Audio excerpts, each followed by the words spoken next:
सभी देखने वाले साथियों को मेरा नमस्कार आदाब। सरकार द्वारा गरीबों के उत्थान के लिए लाख दावे किए जाएं, लेकिन वह धरातल पर कहीं भी नज़र नहीं आते। सरकार कहने को तो गरीबों के लिए काफ़ी योजनाएं चला रही है, लेकिन वह सिर्फ कागज़ों तक ही सीमित रह जाती है। क्योंकि आप उसको नियम कायदे जो सरकार द्वारा सहायता के लिए बनाए जाते हैं गरीबों की, उसको सख्त होते हैं कि वह गरीब आदमी तो पूरे कर ही नहीं पाता। वहीं उसमें कुछ इतने रगड़े होते हैं कि वहाँ तक पहुँच पाना भी गरीब आदमी के लिए नामुमकिन सा होता है। सोनीपत जिले का सिलाना गांव में एक परिवार दयनीय जिंदगी गुजारने पर मजबूर है। परिवार का मुखिया राजवीर एक आंख से देख नहीं सकते और उनकी घरवाली ना सुन सकती है ना बोल सकती है। इनकी 4 बेटियां व एक बेटा है। 2 बेटियों की शादी कर चुके हैं, वहीं 2 बेटियां शादी के लायक हो चुकी हैं। बेटा भी 17 साल का है और अभी पढ़ाई कर रहा है। सरकार द्वारा दी जा रही पेंशन से ही इनका गुजारा होता है। आप इनकी माली हालत का अंदाजा इनका घर देख कर लगा सकते हैं। सरकार लाख दावे करे गरीबों के उत्थान के लिए, लेकिन वह सिर्फ कागजों में ही सीमित रहते हैं। वहीं उनसे अलग कुछ सामाजिक संस्थाएं ऐसी भी हैं जो इन जैसे गरीबों की मदद को आगे आ रही हैं। ऐसी ही एक संस्था है गरीब कल्याण संस्था पीपली, जिनके संस्थापक देवेंद्र सिंह को जब इस परिवार के बारे में पता चला तो वह अपने आप को रोक नहीं पाए और चल पड़े अपनी टीम के साथ सिलाना गांव की ओर।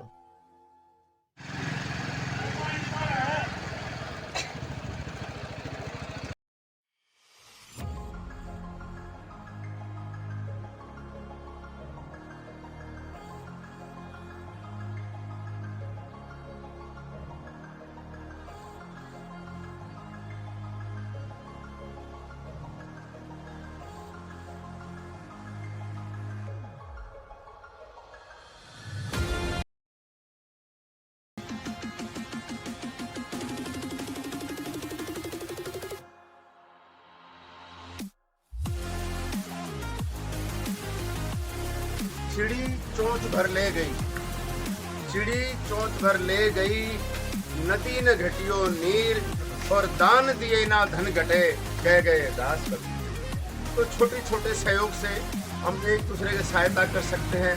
और नर सेवा नारायण सेवा का जो इस संस्था का मंत्र है, ये श्रेष्ठ मंत्र है। मैं तो कहूँगा गायत्री मंत्र से भी श्रेष्ठ मंत्र है। हम कितना राम नाम जपें, जब तक अपने पड़ोसी की सहायता नहीं करते, जब तक दुखी की सहायता नहीं करते, तब तक गरीब की सहायता नहीं करते, वो परम पिता परमेश्वर आपसे कभी खुशी नहीं हो सकता। सबसे पहले परमेश्वर ने इंसानों को बनाया है कि मेरी पूजा बाद में। जो सबसे पहले पड़ोसी है, जो सबसे पहला भाई है, सबसे पहले दुखी है, बीमार है, किसी तरह से भी ऐसा है, सबसे पहले उसकी सेवा करो। उस मालिक की प्रार्थना तो अपने आप ही हो जाती है। तो मैं इस वक्त हमारे साथ मौजूद हैं गरीब कल्याण संस्था पीपली के संस्थापक देवेंद्र सिंह जी, जो हरियाणा पुलिस में कार्यरत हैं।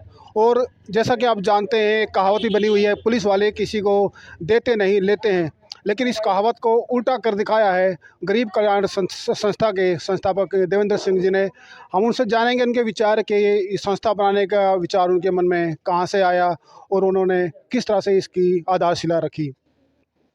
सर नमस्कार जी। नमस्कार भाई, खरगोदास पास का बहुत वेलकम है और धन्यवाद करता हूँ मैं आपका, जो इतनी दूर हमारे विचार सुनने के लिए, हमारी फुटेज दिखाने, गरीब परिवार की फुटेज दिखाने, गरीब कल्याण संस्था धरातल पर कैसे काम करती है, आप हमारे साथ आए हो, निस्वार्थ आए हो।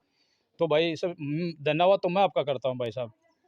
सर हमारे देखने वाले दर्शक हैं जो और भी आम नागरिक हैं जो इस संस्था से आगे जाके जुड़ने के लिए तैयार हों, तो हम जानना चाहते हैं कि आपके मन में ये विचार किस तरह से आया कि आप गरीबों की मदद के लिए आगे आए, जबकि आप हरियाणा पुलिस में कार्यरत हैं।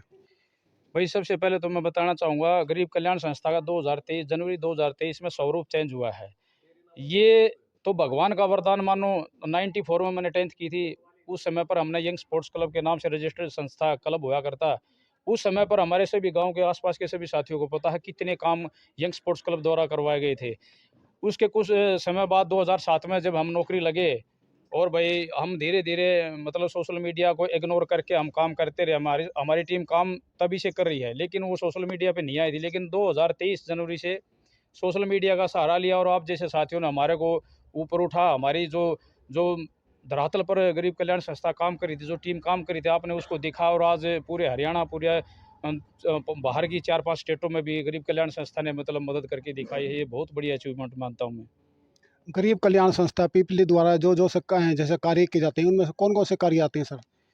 गरीब कल्याण संस्था किसी एक मतलब काम के लिए नहीं बनी है। इसमें किसी पर लेबल लगा होता है, ये स्पोर्ट्स की है, ये उसकी है, ये उसकी, लेकिन इस पर कोई लेबल नहीं है। स्पोर्ट्स में भी है ये, किसी हारी बीमारी में किसी के गरीब परिवार का पैर टूट गया उसको भी संभालने के लिए, कोई कोई किसी कैंसर पीड़ित कोई एडमिट हॉस्पिटल में उसको भी संभाल रही है, किसी के मकान की छत गिर गई है मकान दिलवाने का काम कर रही है, किसी को गाड़ी की ज़रूरत है, भाई कोई ऐसा है भाई किराया नहीं दे सकता, उसको गरीब कल्याण संस्था गाड़ी भी प्रोवाइड कराती है। और 2024 के अंदर आपको वादा करता हूँ, गरीब कल्याण संस्था आपको वो करके दिखाई। गरीब परिवारों के लिए एक स्पेशल ऐसी गाड़ी एम्बुलेंस टाइप की व्यवस्था की जाएगी और उस पर प्रोसेस पर काम करना शुरू कर दिया है।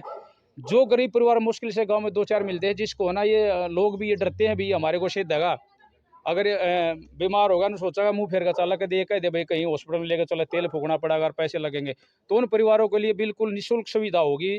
बिल्कुल ही कोई पैसा नहीं ले जाएगा, फ्री का तेल होगा, सब कुछ होगा। ये 2024 में गरीब कल्याण संस्था का जल्दी ही करने जा रही है गरीब परिवारों के लिए। आपका युवाओं के लिए कोई संदेश देना चाहते हो? सभी युवाओं को, सभी युवा साथियों को मैं एक ही संदेश देना चाहता हूँ। सभी साथी मतलब जो गांव में थोड़ा बहुत होता है ना भाई आपस में कंट्रोवर्सी, उसको भुलाकर, जात पात को और धर्म को भुला करके सभी एकजुट होकर गांव में मुश्किल मुश्किल से 4-5 ऐसे परिवार मिलेंगे, आप बेशक छान लेना, जो मतलब अपना गुजर बसर करने में असमर्थ हैं। तो घनी बड़ी बात नहीं होती। मेरा मकसद